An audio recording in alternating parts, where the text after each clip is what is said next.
जय माता दी। नवरात्र के पावन पर्व पर श्री दुर्गा सप्तशती पाठ से आज कीलक स्तोत्र का पाठ आप सभी लोग श्रवण करें श्रद्धा और भाव से।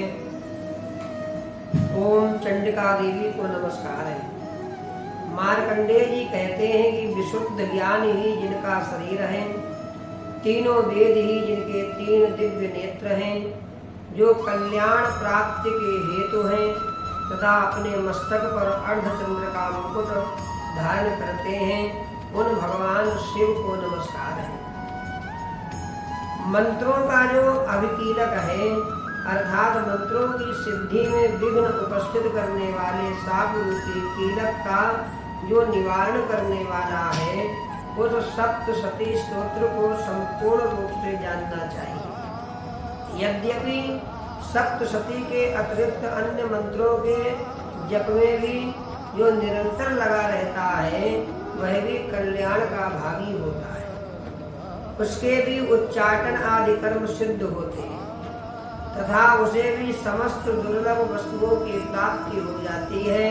तथापि जो अन्य मंत्रों का जप न करके केवल इस सप्तशती नामक स्तोत्र से ही देवी की स्तुति करते हैं, उन्हें स्तुति मात्र से ही सच्चिदानंद स्वरूपणी देवी सिद्ध हो जाती है। उन्हें अपने कार्य की सिद्धि के लिए मंत्र, औषधि तथा अन्य किसी साधन के उपयोग की आवश्यकता नहीं रहती। बिना जप के ही उनके उच्चाटन आदि समस्त आभिचारिक कर्म सिद्ध हो जाते हैं। इतना ही नहीं, उनकी संपूर्ण अभिष्ट वस्तुएं भी सिद्ध होती हैं। लोगों के मन में यह शंका थी कि जब केवल सप्तशती की उपासना से अथवा सप्तशती को छोड़कर अन्य मंत्रों की उपासना से भी समान रूप से सब कार्य सिद्ध होते हैं, तब इनमें श्रेष्ठ कौन सा साधन है। लोगों की इस शंका को सामने रखकर भगवान शंकर ने अपने पास आए हुए जिज्ञासुओं को समझाया कि यह सप्तशती नामक संपूर्ण स्तोत्र ही सर्वश्रेष्ठ एवं कल्याणमय है। भगवती चंडिका के सप्तशती नामक स्तोत्र को महादेव जी ने गुप्त कर दिया। सप्तशती के पाठ से जो पुण्य प्राप्त होता है उसकी कभी समाप्ति नहीं होती, किंतु अन्य मंत्रों की जपजन्य पुण्य की समाप्ति हो जाती है। अतः भगवान शिव ने अन्य मंत्रों की अपेक्षा जो सप्तशती की ही श्रेष्ठता का निर्णय किया है, उसे यथार्थ ही जानना चाहिए।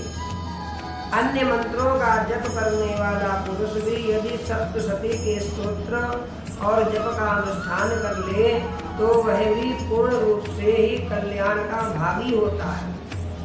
इसमें तनिक भी संदेह नहीं करना चाहिए।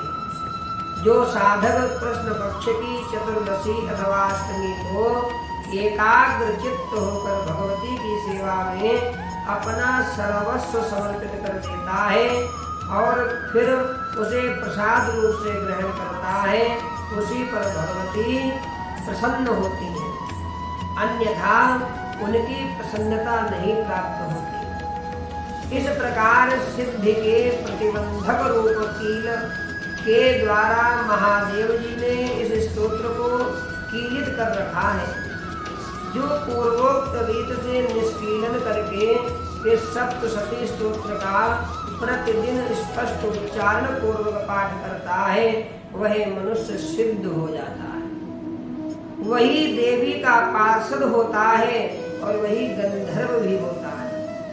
सर्वत्र विचरते रहने पर भी इस संसार में उसे कहीं भी भय नहीं होता। वह अपमृत्यु के वश में नहीं पड़ता तथा देह त्यागने के अनंतर मोक्ष प्राप्त कर लेता है। अतः कीलन को जानकर उसका परिहार करके ही सप्तशती का पाठ आरंभ करें। जो ऐसा नहीं करता उसका नाश हो जाता है। इसलिए कीलक और निष्कीलन का ज्ञान प्राप्त करने पर ही यह स्तोत्र निर्दोष होता है और विद्वान पुरुष इस निर्दोष स्तोत्र का ही पाठ आरंभ करते हैं। स्त्रियों में जो कुछ भी सौभाग्य आदि दृष्टि गोचर होता है वह सब देवी के प्रसाद का ही फल है। अतः इस कल्याणमय स्तोत्र का सदा जप करना चाहिए। इस स्तोत्र का मंद स्वर से पाठ करने पर स्वल्प फल की प्राप्ति होती है और उच्च स्वर से पाठ करने पर पूर्ण फल की सिद्धि होती है। अतः उच्च स्वर से ही इसका पाठ आरंभ करना चाहिए।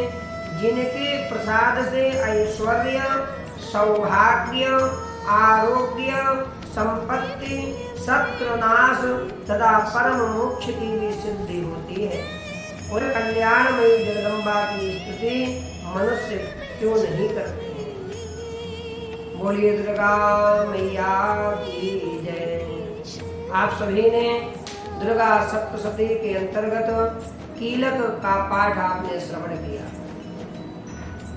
इस पाठ का श्रवण करने से संपूर्ण ऐश्वर्यों की प्राप्ति होती है और भगवती के आशीर्वाद से सभी प्रकार की बाधाएं दूर होती हैं। आप सभी लोग हमारे चैनल से जुड़ें और हमारे चैनल को लाइक भी करें। जय माता दी।